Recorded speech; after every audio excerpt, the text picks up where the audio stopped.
के शासन से तबाह बा बिहार हो।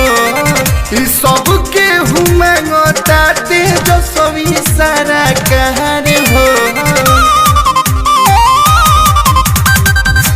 पलटू के शासन से तबाह बा बिहार हो। सबके हुमांगता तेजस्वी सरकार हो। केहू से केहू के न भय बाटे हो। लालटेन के अब की विजय बाटे हो। रबिया खातून विधायक बनिहे तय बाटे हो। हाँ रबिया दीदी विधायक बनिहे तय बाटे हो।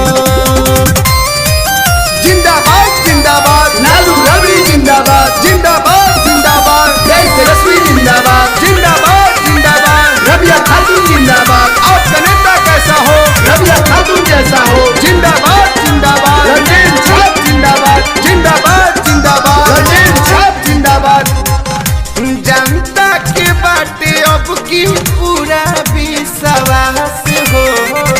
रबिया जी से लागल बाटे सब प्रयास हो। जनता के बाटे इन पर पूरा विश्वास हो। रबिया जी से लागल बाटे